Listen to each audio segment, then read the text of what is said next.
Tinanggal na yung mga libag dyan.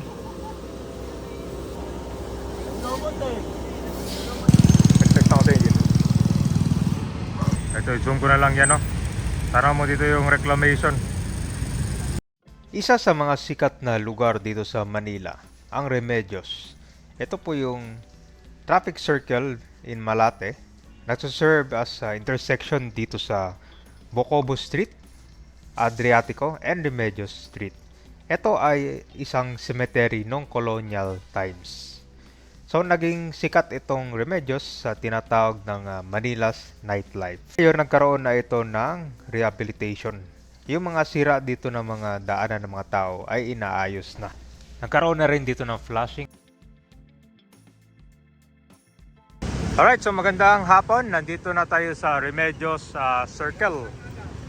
So ang Remedios Circle kabayan, ito yung nagsiserve as intersection dito sa tatlong street. Yan po yung sa Remedios Street, Bocobo Street, and Adriatico Street. Yan, so ito po yung Remedios Circle. So itong Remedios Circle, one of the two major open space in Metro Manila. The other naman yung being Plaza Raha Sulaiman. Yan. Originally, ito ay cemetery nung colonial times. Ang circle ngayon ay ito yung center of Manila's nightlife. Yan. So popular dito tuwing gabi. Talagang napakaraming mga tao ang mamasyal dito. So update tayo ngayon dito kabayan. May ginagawang flashing. Ginagawa din kasi yung restoration dito sa Remedios Circle. So ito guys, nandito na tayo sa Remedios Circle. At unting-unting inaayos na. So nagkaroon ng flashing ngayon dito sa palibot itong Remedios Circle. Tubig lang. Para matanggal yung mga kwento, mga libag.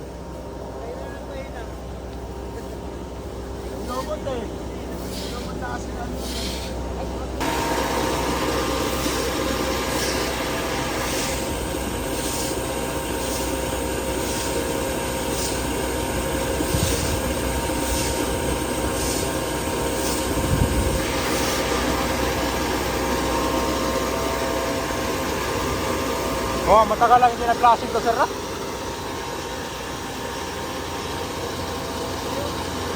Ayun kabayan, so ito, pinapaganda na rin itong Remedios Circle. Ito yung sikat na nightlife dito sa Manila. Yun, papuntahan ko na yun sa Ross Boulevard tsaka Manila Bay. So ito, ni flashing. Tsaka yung mga sira na condor pathway. Tingnan mo tong concrete curb dito after ma-flashing. Malinis na.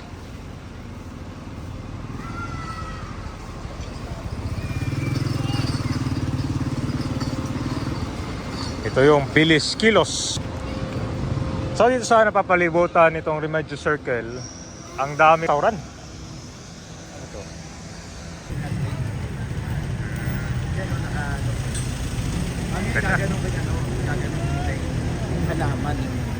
Okay, ayun sir. Ito may, anong tawag dyan sir, yung pinagawa mo? Running LED. Running LED.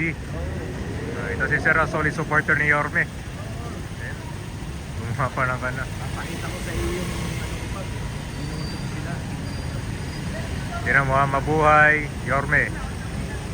Nice one. Anong kanto sa barangay? 702 Dapat check mo si Papa doon.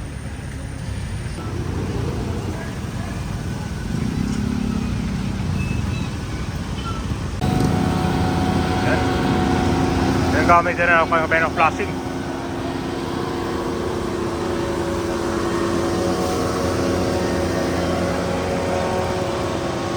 So ito kabayan, bukod sa flashing, ito yung restoration ng damaged concrete curb dito sa Plaza Remedios. So nandito ang Department of Engineering. Ayan kabayan, no, di ba? Dati may kita mo kan dito. Bungi-bungi, parang kita ba? Bungi-bungi, ano, binuo na. Kaya kita mo na ulit yung kulay ng concrete curb. Maganda na siyang tignan. Ang Remedios Circle is kilala as the nightlife in Manila. Pero ngayon, unting-unting pinapaganda na. Dati, ko alam to eh. Yung daanan niya, medyo maitim. Ay, naayos na. Ito yung patuloy na restoration na ginagawa. Ayos. Ito, kakasimula pa lang, marami pa itong ayusin dito. Tulad niya, no? Sa katagalan kasi nasisira to.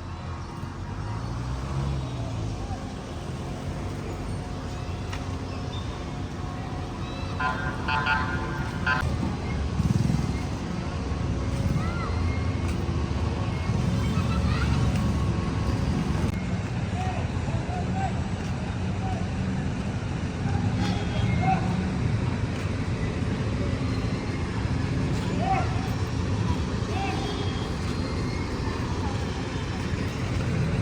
yung pinaka-fountain niya, oh. Dati kasi talagang madumi yung tubig dito. Ayan, buti at least na-restore, no? Itong makasaysayang plaza. Napaganda naman talaga dito, eh.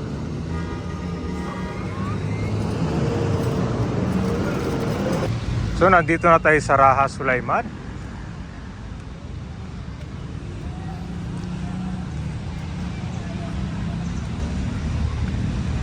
Ito din yung park dito. Update lang natin ang itsura. Tapos yung Aristocrat, ito yun, no? Ito yung famous restaurant dito malapit sa Rojas Boulevard. Ayan po yung Manila Bay, oh. Wala naman nagtitinda ng mga paintings. Ewan ko lang, wala siguro ngayong araw. Ay, sa kabila pala. Dito yun, no? Yung mga gandang paintings.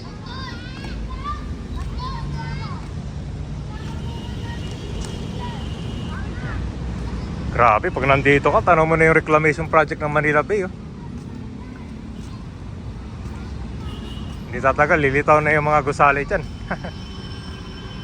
Ito pa yung Raha Sulaiman. So walking distance lang papunta sa Rojas Boulevard.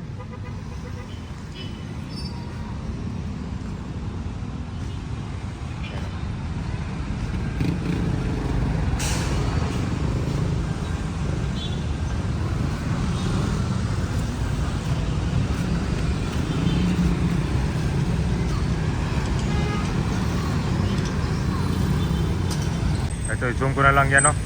Tara mo dito yung reclamation.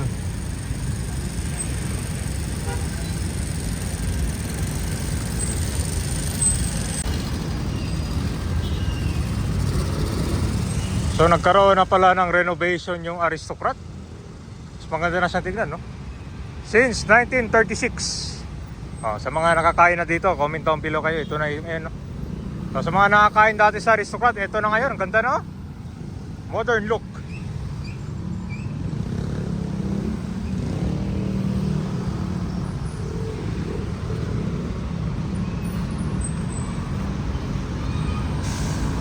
Ito na pala yung pinaka-entrance nyo.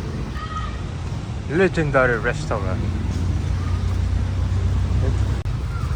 Okay. So may tinda sila ng cake dito. Ice cream, oh.